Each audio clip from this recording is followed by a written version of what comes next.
다양한 대답을 하였습니다. 세례 요한, 엘리야, 예레미야, 선지자 중 하나. 오늘은 더 다양한 대답을 하고 있습니다. 모두 자신이 원하는 답을 하기 때문입니다. 오늘 영적인 암흑기를 맞이하게 된 주 원인입니다. 너희는 나를 누구라 하느냐? 질문하는 분이 원하는 답을 해야 합니다. 믿는 개인과 교회가 반드시 해야 할 대답이 있습니다. 사도신경입니다. 사도신경은 성경 전체의 요약입니다. 교리의 핵심입니다. 신앙의 전통적 유산입니다. 너희는 나를 누구라 하느냐? 이 물음에 답을 하기 위해 사도신경을 공부합니다. 사도신경을 공부함으로 사도들이 순종한 발자취를 따르고 모든 믿는 자와 모든 교회가 똑같이 고백하는 신앙을 내 입으로 고백하게 됩니다.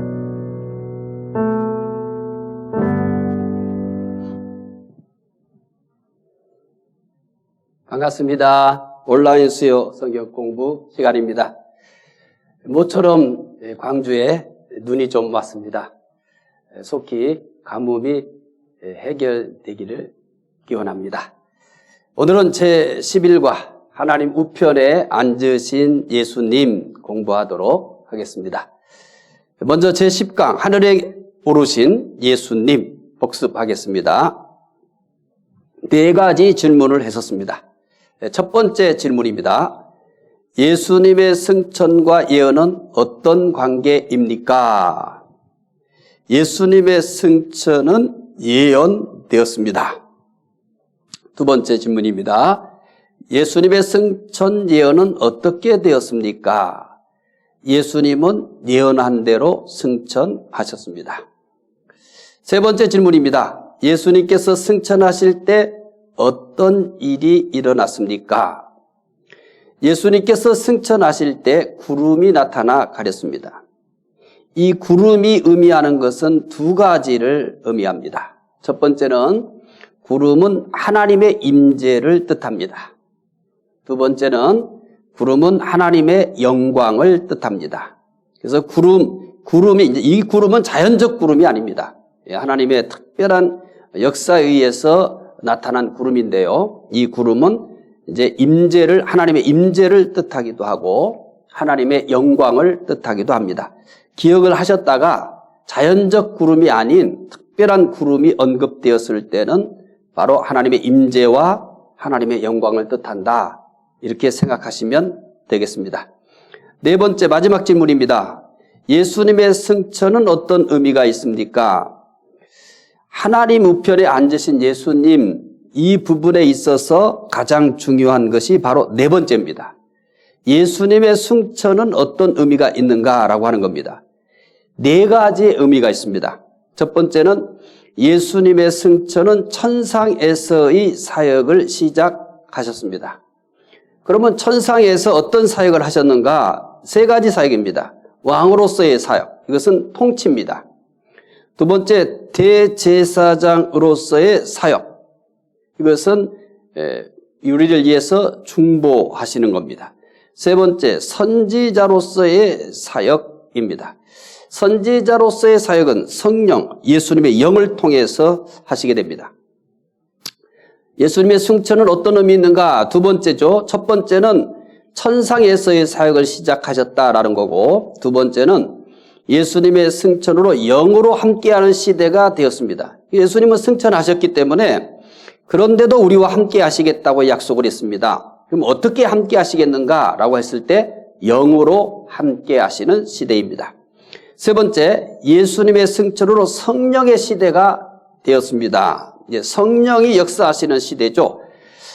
성부 하나님 창조하시고 성자 예수님은 구속하시고 성령님은 그 구속을 우리들에게 적용하는 거죠. 그리고 우리의 성화와 보호를 돕는 겁니다. 네 번째, 예수님의 승천으로 교회 시대가 되었습니다. 이제 교회 시대가 시작이 된 거죠. 이제 오늘도 계속해서 이 교회에 대해서 얘기를 할 거예요. 비록 짧은 내용이지만 교회가 어떤 의미를 가지는가라고 하는 것은 굉장히 중요합니다. 그래서 이것을 기본적으로 이해하는데 필요한 정보는 오늘 지난 시간과 오늘 이 시간을 통해서 제공해 드리겠습니다. 자, 예수님은 승천하셨습니다. 예수님의 승천은 그 다음에 이제 어떤 문제를 가져오게 되냐면, 자, 승천하셨어요. 성경은 예수님의 승천을 기록해요. 그 다음은 이제 예수님은 어떻게 계시는가라고 하는 겁니다. 예수님이 승천하셨는데 승천하신 후 어떻게 계시는가? 성경은 하나님 우편에 앉아 계신다, 이렇게 소개하고 있습니다. 그래서 예수님께서 승천하셔서 하나님 우편에 앉아 계신다, 이렇게 얘기했는데, 그러면 이제 우리는 이런 질문을 하게 될 수밖에 없습니다. 우편에 앉아 계신다는 것은 무엇을 뜻하는가라고 하는 겁니다. 성부 하나님은 가운데 계시고, 성자 예수님은 오른쪽에 계시고, 성령님은 왼쪽에 계신다는 뜻일까라고 하는 겁니다. 여러분은 어떻게 생각하십니까? 여러분도 하나님 우편에 앉아 계신 그 예수님, 우리가 이렇게 신앙 고백을 하고 또 설명도 하잖아요. 승천 이후에 어떻게 계시는가 했을 때는 하나님 우편에 앉아 계신다, 이렇게 얘기했어요. 그러면 이제 그 우편에 앉아 계신다는 게 도대체 뭐냐? 이것은 우리로 하여금 좀 더 깊은 생각을 요하는 겁니다. 하나님은 영이세요. 그러니까 영이시기 때문에 오른쪽 왼쪽 구분이 불가능한 겁니다. 이런 표현들은 사람들이, 그러니까 인간의 그 문화나 그리고 문자, 이런 것들을 중심으로 표현하기 때문에 이런 표현들이 나타나는 겁니다.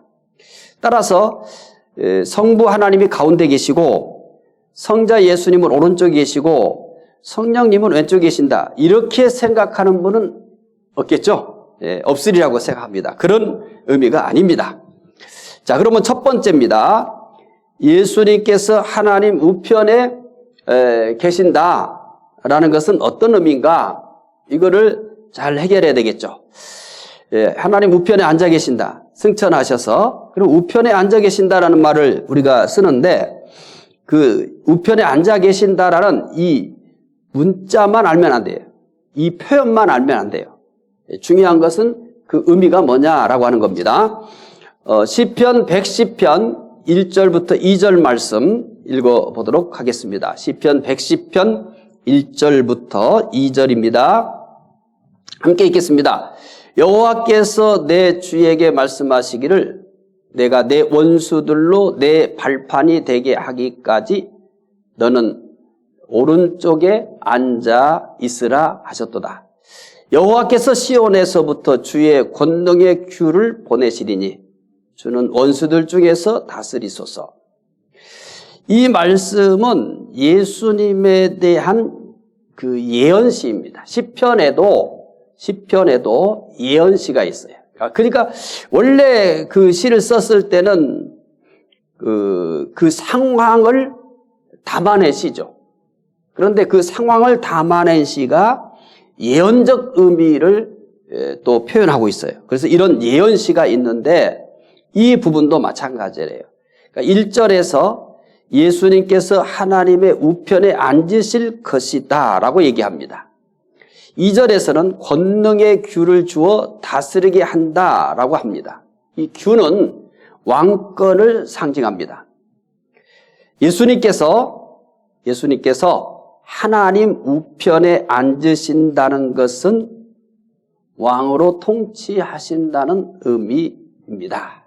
대표적인 것이 이제 시편 110편 1절과 2절을 우리가 읽었었잖아요. 그래서 우편에 앉으신다는 것은 왕으로 통치하신다는 그런 의미를 담고 있습니다. 예수님께서 이 사실을 마태복음에서 직접 그러니까 시편 110편 1절부터 2절에서 예언만 한 게 아니라 마태복음 26장 64절에서 직접 표현을 합니다. 확인해 보겠습니다. 예수께서 이르시되 내가 말하였느니라. 그러나 내가 너희에게 이르노니 이후에 인자가 권능의 우편에 앉아 있는 것과 하늘 구름을 타고 오는 것을 너희가 보리라 하시니. 예수님은 십자가에 못 박히시기 전에 승천하여 하나님 우편에 앉으실 것을 말씀하셨습니다. 그리고 이건 예수님이 그렇게 이제 십자가에 못 박히시기 전에 인자가 권능의 우편에 앉아 있는 것을 너희가 본다. 이렇게 얘기했어요. 자, 어떻게 한다고요? 자, 앉아 있는 것과 하늘 구름을 타고 오는 것을 너희가 뭐 한다고 그랬죠? 보리라. 이렇게 얘기했어요. 그러면 일단 하늘 구름을 타고 오는 것은 오늘 관점이 아니기 때문에 권능의 우편에 앉아 있는 것도 포함된 거예요. 권능의 우편에 앉아 있는 것도 본다 이거예요. 너희가 본다. 하늘 구름을 타고 오는 이 재림이죠. 이것도 보고 뿐만 아니라 권능의 우편에 앉아 있는 것도 본다. 이렇게 얘기했어요. 자, 예수님이 이렇게 말씀하셨는데 그러면 권능의 우편에 앉으신 것을 그러면 성경은 봤다고 표현하는가? 본 사람이 있는가? 있어야 됩니다. 그런데 있습니다. 우리가 물론 성경을 그냥 읽고 지나가는 습관이 있잖아요. 뭐 읽기에 바쁘니까. 근데 좀 이제 그렇게 읽는 것에서 조금 이제 의미를 생각하면서 읽는 그런 시간도 필요합니다. 자, 스데반은 순교하면서 이렇게 고백합니다. 스데반이 순교할 때 얘기해요. 사도행전 7장 56절. 스데반이 얘기한 거예요. 말하되 보라, 하늘이 열리고 인자가 하나님 우편에 서신 것을 보노라. 자, 봅니까 안 봅니까? 보잖아요. 이 사도행전의 말씀, 스데반이 순교하기 직전의 말씀도 사람들이 다 알아요. 근데 뭐만 아냐면 스데반 집사님이 돌에 맞아 순교한 걸 알아요.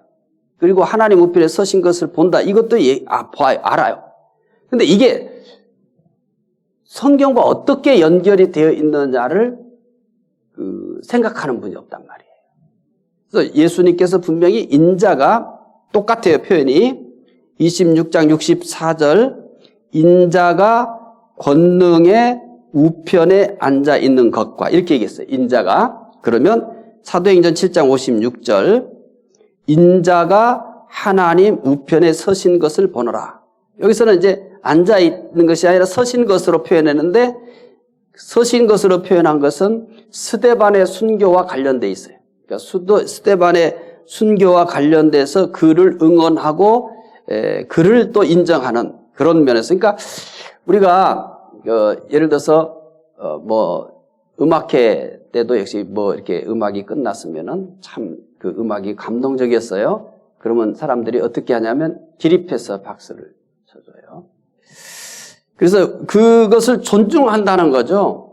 그래서 그런 의미에서 기립 박수를 하는 겁니다. 그래서 이 예수님께서 그 하늘 우편에 앉아 계셨었는데 이제 스데반의 순교 시점에서 그분이 일어서신 것을 그 스데반이 본 거죠. 스데반의 순교를 응원하고 격려하는 그런 모습을 본 거죠.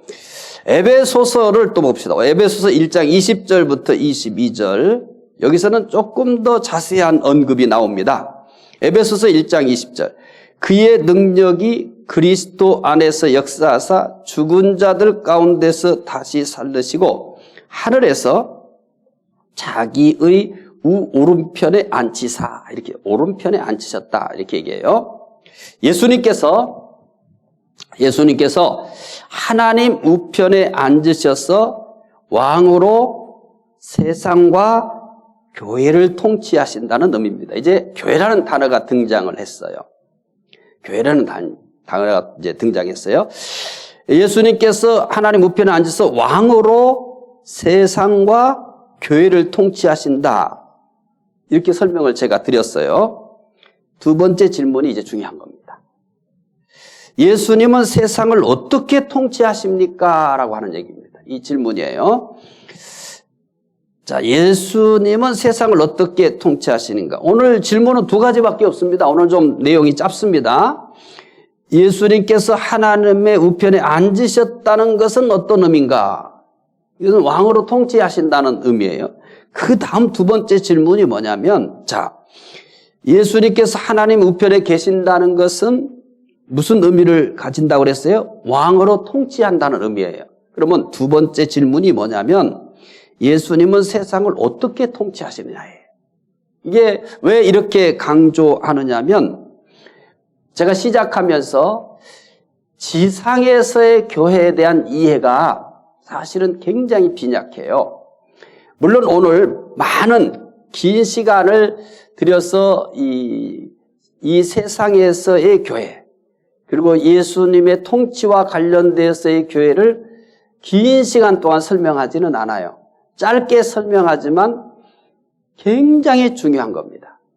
이 교회의 위치가 뭐냐, 교회의 존재가 뭐냐라는 것을 여러분들에게 이해하는데 굉장히 중요한 이 자료를 제공하는 거거든요. 그래서 그냥 대부분이 뭐냐면 교회, 그냥 교회 이렇게 얘기해요. 그 다음에 조금 더 나은 사람 뭐냐면 믿는 사람들의 모임, 뭐 그건 조금 더 나간 거예요. 그런데 제가 늘 안타깝게 생각하는 것이 뭐냐면, 자, 교회 이렇게 생각하고, 그래, 교회. 두 번째, 좀 더 나은 사람은 믿는 사람들의 모임. 근데 평생 여기에 머무른단 말이에요. 믿는 사람들의 모임, 그게 교회다. 교회가 그것이 달까요? 그게 아닙니다. 한 걸음 더 나가야 돼요. 오늘은 한 걸음만 더 나갑시다. 그럼 뭐와 관련되어서 한 걸음 더 나가냐면, 예수님께서 이 우편에 앉으셔서, 하나님 우편에 앉으셔서 왕으로서 통치를 하세요. 그러면 예수님은 세상을 어떻게 통치하시는가가 두 번째 질문이잖아요. 이제 확인해 보도록 하겠습니다. 에베소서 1장 20절, 22절 굉장히 중요한 말씀입니다. 에베소서 1장 20절, 21절 그의 능력이 그리스도 안에서 역사하사 죽은 자들 가운데서 다시 살리시고 하늘에서 자기의 오른편에 앉히사 모든 통치와 권세와 능력과 주권과 이 세상뿐만 아니라 오는 세상에 일컫는 모든 이름 위에 뛰어나게 하시고 또 만물을 그의 발 아래 복종하게 하시고 그를 만물 위에 교회의 머리로 삼으셨느니라. 이렇게 돼 있어요. 만물 위에 뭐가 있습니까? 만물 위에 무엇이 있어요? 만물 위에 뭐가 있어요? 지금 보이죠? 만물 위에 일단 머리 놔두고 만물 위에 교회까지만 자르세요. 보이시죠? 만물 위에 교회. 여기까지만 생각하시란 말이에요. 만물 위에 뭐가 있어요? 교회. 그리고 교회 위에 이제 머리라고 했어요. 교회의 머리. 교회 위에 누가 있어요? 예수님. 자, 그러면 다시 제가 저 성경 그대로 띄워놓으시고요. 만물이 있어요. 만물 위에 뭐가 있어요? 교회가 있어요. 그 교회의 머리라고 썼어요. 그 교회 위에 누가 있어요? 예수 그리스도. 그림이 보입니까? 제가 좀 더 여러분 신경 써서 그림으로 제가 보여드렸어야 되는 건데 그러면 훨씬 각인될 수 있는데 이제 생각해 보니까 말로만 설명하려고 한 것이 제가 좀 부족했습니다. 자, 만물. 자, 보세요. 이게 만물이에요. 만물. 그 다음에 그 위에 뭐가 있어요? 만물 위에 교회. 그 다음에 그 교회 위에 뭐가 있어요? 예수님. 됐죠? 이해하시죠? 자, 이 성경 보이죠?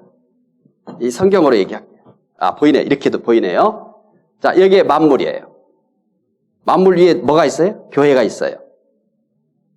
그 교회에 누가 있어요? 예수님. 요런 구조예요. 요런 구조. 이해하시겠죠? 성경이 만물, 그 만물 위에 뭐예요? 교회. 교회 위에 누구예요? 예수님. 이런 구조예요. 자, 충분히 이해하셨죠? 제가 좀 신경을 써서 그림으로 좀 이렇게 했어야 되는 건데, 그 생각을 이제 지금 공부하면서 생각이 났어요. 이전에 제가 그 생각을 못하고 그냥 설명만 하려고 했네요. 예수님은 교회를 통하여 세상을 통치합니다. 예수님은 교회를 통해 세상을 통치해요. 그 구도 다시 보여드릴게요. 자, 이게 만물. 그 다음에 교회. 만물 위에 교회. 교회 위에 예수님. 됐죠? 그러면 예수님은 뭘 통해서? 교회를 통해서 만물을 통치합니다. 이게 그 성경이에요. 그래서 굉장히 중요한 겁니다. 예수님은 교회를 통해 세상을 통치하십니다. 물론 이 교회는 어떤 지역교회나 또는 어떤 교단에 속한 교회나 특정 교회만을 얘기하는 게 아니에요. 과거, 현재, 미래 모든 신자들이 포함하는 우주적 교회를 얘기하는 거예요. 그러면 우주적 교회 안에 중부교회도 들어가는 거죠. 우주적 교회라고 하는 것은 과거, 현재, 미래 모든 신자들을 다 포함한 우주적 교회를 얘기하는 거예요. 예수님께서 교회를 통하여 세상을 통치하시지만 세상에는 예수님의 통치만 있는 것은 아니에요.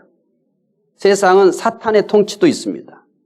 그래서 어거스틴은 인류 역사를 하나님의 도성과 사탄의 도성 간의 투쟁으로 봤어요. 그러니까 지금은 그래요. 그러니까 후에는 이제 이 하나님의 통치가 100% 성취되어져요. 사탄은 완전히 괴멸돼 버리고.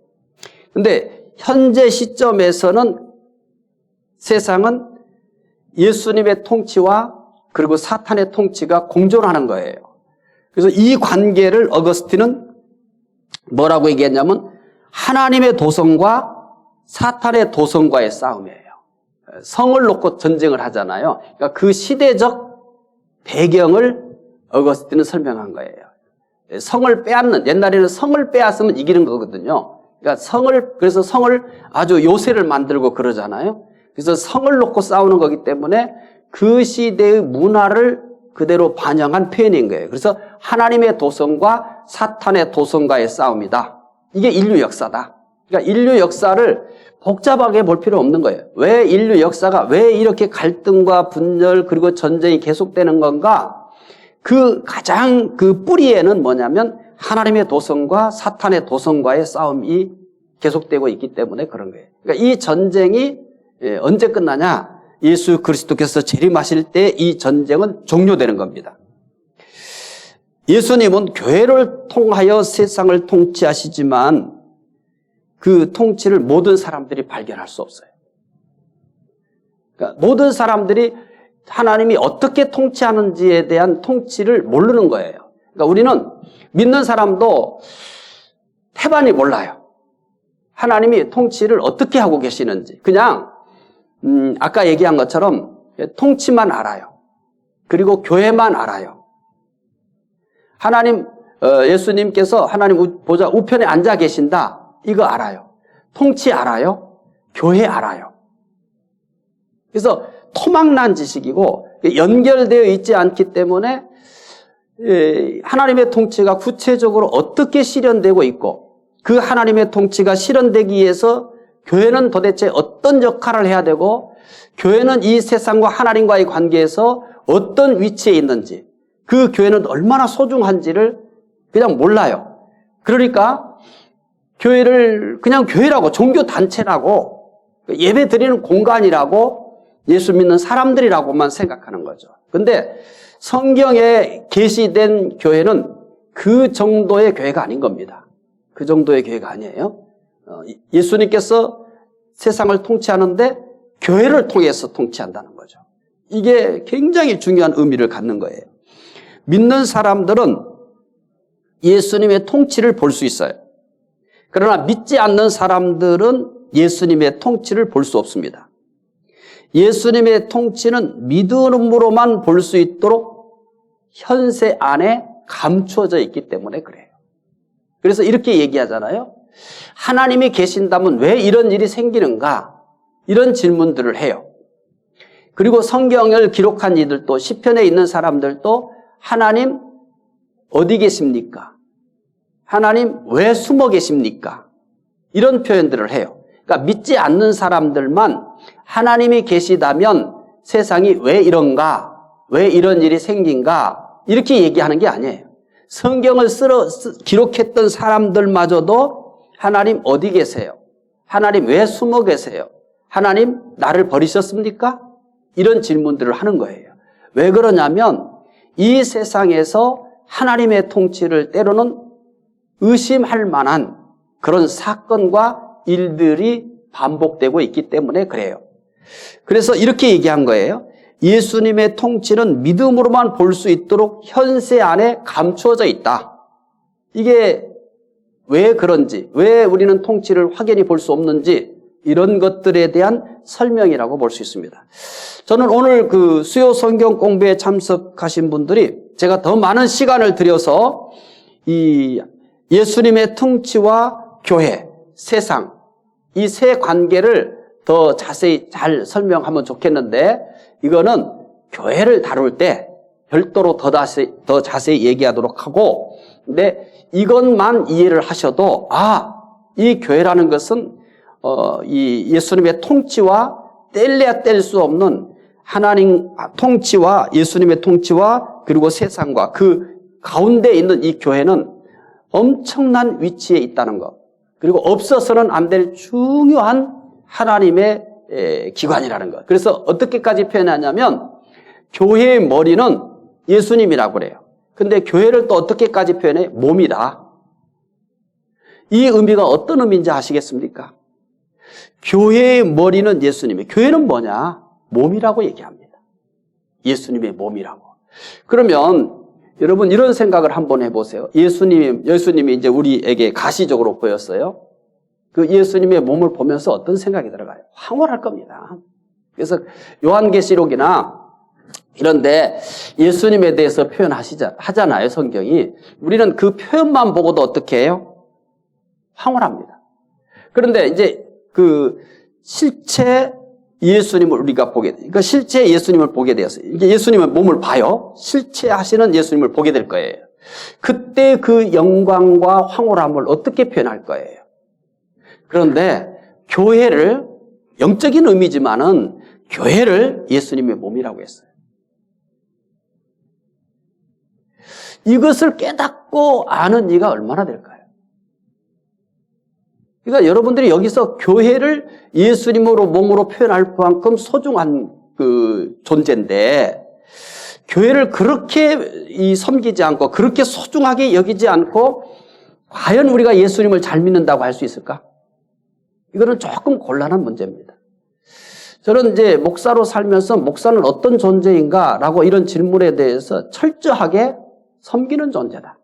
그 이상 그 이하도 아니에요. 만약에 목사가 좋은 대접을 받기를 원하고 좋은 대접을 받는 것을 부러워한다면 저는 이런 말을 하고 싶어요. 목회 그만둬라. 목사 되지 마라. 예수님이 이 땅에 오신 목적을 뭐라고 얘기했어요? 섬기러 오셨어요. 그러면 목사가 되어서 자꾸 대접받을 생각을 하고 더 좋은 대접을 받는 것을 부러워한다면 목사 잘못된 거죠. 그러면 예수님 설교할 때 이렇게 할 거 아니에요. 예수님을 설교할 때는 예수님 섬기러 했다고. 그 설교하는 너는 뭐냐? 주님이 이렇게 물을 거예요. 그 설교하는 너는 뭐냐? 네가 믿는 예수, 네가 전하는 예수는 하나님이신데 섬기러 오셨어. 종으로 오셨어. 너 지금 종이니? 너는 왜 자꾸 섬김받을 생각만 해? 왜 너는 자꾸 대접받는 것 생각해? 왜 대접받는 것을 부러워해? 왜 더 좋은 대접을 받는 것을 부러워해? 이런 질문에 대해서 우리는 심각한 고민을 해야 되는 겁니다. 지금 저는 제 문제에 대해서 얘기를 하는 거예요. 그러나 성도들은 각자가 자기에게 대해서 얘기를 해야 되는 거예요. 제가 여러분들에 대해서 그렇게 얘기하는 것은 불편할 수 있잖아요. 그런데 저 자신에 대해서 얘기하는 것은 저의 문제이기 때문에 여러분이 제 문제를 얘기하면서 각자는 자기 문제에 대해서 질문해야 되는 거예요. 제가 대접받을 생각을 하고 더 좋은 대접을 받는 목사들을 보면서 부러워하고 그래서 왜 나를 대접하지 않는 거야? 이런 생각을 가지고 목회를 하면 그러면서 내가 예수님은 섬기러 오셨습니다. 이 설교를 한다면 힘없습니다. 거기에는 절대 힘이 실리지 않아요. 거기에는 성령이 절대 역사하지 않아요. 그냥 입에 붙은 연설이지 그게 설교인가? 설교 아닙니다. 연설이지. 그렇지만 철저하게 내가 섬기는 자로서의 목회를 하겠다. 성도들을 섬기고 정말 어떻게든지 교회를 나보다 더 사랑하면서 섬기면서 산다. 그렇게 하게 되면 섬김에 대한 이 예수님을 얘기할 때는 힘이 있는 겁니다. 성령이 역사하시는 겁니다. 그런데 그렇게 하지 않는다면 의미가 없는 거예요. 그래서 보이지 않는 예수님인데 그분을 어떻게 섬길 것인가 저한테 이렇게 물으면 교회 섬기세요. 보이지 않는 예수님을 섬기겠다고? 어떻게 섬길 거예요? 저에게 답을 한번 얘기해 보세요. 내가 예수님 섬기고 있다고요? 증거를 대봐요. 저는 증거를 댈 수 있어요. 제가 여기에 지금 목회를 하고 있는 중북교를 섬기는 것이 저는 예수님을 섬기는 거예요. 심지어 이 보이는 건물 하나 꼼꼼히 살피고 성도들이 헌금해서 한 이 교회가 절대 실망을 주지 않도록 관리하는 것도 저는 개인적으로 그래요. 예수님의 몸을 가꾸는 거라고 생각을 해요. 그래서 힘들지도 않고 절대 위험한 것에 올라가도 두렵지 않는 거예요. 그것을 절대 피하고 싶지도 않고. 왜냐하면 이건 분명히 건물일 뿐이에요. 제가 그걸 모르겠습니까? 그 정도의 이해력이 없겠습니까? 그런데 마음은 그래요. 이거 성도들이 이곳에 모여서 예배드려. 성도들이 정말 이게 피땀 흘려서 이게 헌금해가지고 세운 예배당이야. 그렇기 때문에 그냥 이게 콘크리트로 만든 건물이 아니에요. 다른 사람들은 수많은 건물 중에 하나로 보일 거예요. 콘크리트로 만들어진 건물로 볼 거예요. 근데 저는 한 번도 이 건물을 콘크리트로 세워진 건물이라고 본 적이 없어요. 예수님의 몸처럼 우리 성도들의 몸처럼 그렇게 생각하면서 살아갈 거예요. 은퇴할 때까지 그러겠죠? 근데 제 꿈이 있어요. 은퇴한 다음에는 예배당이 보이지 않는 곳에서 살 거예요. 왜냐하면 자꾸 제 마음이 이곳을 향하기 때문에 그렇지 않겠어요? 후임에게도 부담을 주고 싶지 않고 성도들에게도 저 목사는 왜 저렇게 집착을 하는 거야? 이제 왜 그러는 거야? 라고 하는 그런 이야기도 듣고 싶지 않아서 첫 번째 조건이 뭐냐면 예배당이 보이지 않는 곳에서 산다. 우리 교회 예배당. 다른 예배당은 이런 제 인생이 들어가 있지 않기 때문에 기도를 하겠지만 소중히 여기겠지만 이렇게는 생각하지 않거든요. 자, 교회 다시 생각을 바꿨으면 합니다. 예수님 섬기겠다고요? 나는 예수님을 섬기는 마음이 있다고요? 그러면 지금 보이는 교회부터 잘 섬기십시오. 보이는 교회라 하면 성도들이겠죠. 그리고 성도들이 모이는 이 예배당도 저는 제외되지 않는다고 생각하는 겁니다. 예수님은 오늘 세상을 교회를 통해서 통치합니다. 특정한 교회를 국한해서 얘기하는 게 아니에요. 중북교회를 이게 국한해서 하는 얘기 아니에요. 열방의 모든 우주적 교회를 염두에 두고 하는 이 설명입니다. 그런데 그 중에서도 우리 교회도 포함된다는 사실, 광주 중북교회도 포함된다는 사실이에요. 우주적 교회 안에. 그래서 이 교회에 대한 이해를 좀 한 걸음만 조금 더 진보해 갈 수 있는 시간이 되었으면 합니다. 자, 11강 복습합시다. 제 11강 예수님 우편에 앉으신 하나님 우편에 앉으신 예수님 복습하겠습니다. 첫째, 예수님께서 하나님 우편에 앉으셨다는 어떤 의미입니까? 예수님께서 하나님 우편에 앉으셨다는 것은 왕으로 통치하신다는 의미입니다. 왕으로 통치하신다는 의미예요. 두 번째, 예수님은 세상을 어떻게 통치하십니까?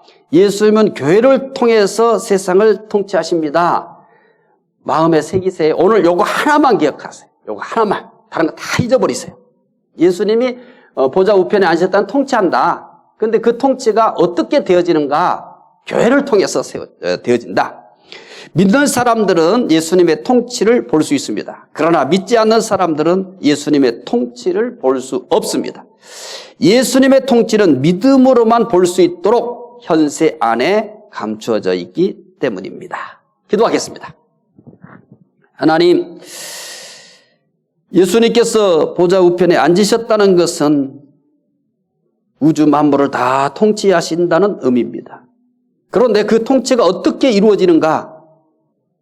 바로 교회를 통해서 그 통치가 이루어진다는 이 엄청난 사실을 깨닫게 해주시기 원합니다. 교회는 이 세상에 있는 그냥 하나의 기관에 불과한 것이 아닙니다. 예수님의 몸이고 그리고 예수님께서 머리입니다. 교회를 통해서 우주 만물을 통치하시는 이 엄청난 사실을 잘 깨닫고 예수님은 보이지 않지만 예수님의 몸이라고 한 교회를 잘 섬김으로 예수님을 섬기는 것을 내 현실의 삶에서 구체화시킬 수 있도록 은혜 주시기 원합니다. 감사하며 예수님 이름으로 기도드리옵나이다. 아멘. 너희는 나를 누구라 하느냐? 예수님 당시 사람들은 다양한 대답을 하였습니다. 세례 요한, 엘리야, 예레미야, 선지자 중 하나. 오늘은 더 다양한 대답을 하고 있습니다. 모두 자신이 원하는 답을 하기 때문입니다. 오늘 영적인 암흑기를 맞이하게 된 주 원인입니다. 너희는 나를 누구라 하느냐? 질문하는 분이 원하는 답을 해야 합니다. 믿는 개인과 교회가 반드시 해야 할 대답이 있습니다. 사도신경입니다. 사도신경은 성경 전체의 요약입니다. 교리의 핵심입니다. 신앙의 전통적 유산입니다. 너희는 나를 누구라 하느냐? 이 물음에 답을 하기 위해 사도신경을 공부합니다. 사도신경을 공부함으로 사도들이 순종한 발자취를 따르고 모든 믿는 자와 모든 교회가 똑같이 고백하는 신앙을 내 입으로 고백하게 됩니다.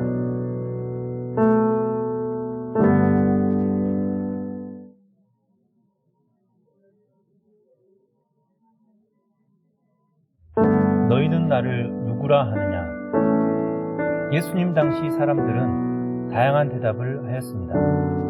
세례 요한, 엘리야, 예레미야, 선지자 중 하나. 오늘은 더 다양한 대답을 하고 있습니다. 모두 자신이 원하는 답을 하기 때문입니다. 오늘 영적인 암흑기를 맞이하게 된 주 원인입니다. 너희는 나를 누구라 하느냐? 질문하는 분이 원하는 답을 해야 합니다. 믿는 개인과 교회가 반드시 해야 할 대답이 있습니다. 사도신경입니다. 사도신경은 성경 전체의 요약입니다. 교리의 핵심입니다. 신앙의 전통적 유산입니다. 너희는 나를 누구라 하느냐? 이 물음에 답을 하기 위해 사도신경을 공부합니다. 사도신경을 공부함으로 사도들이 순종한 발자취를 따르고 모든 믿는 자와 모든 교회가 똑같이 고백하는 신앙을 내 입으로 고백하게 됩니다.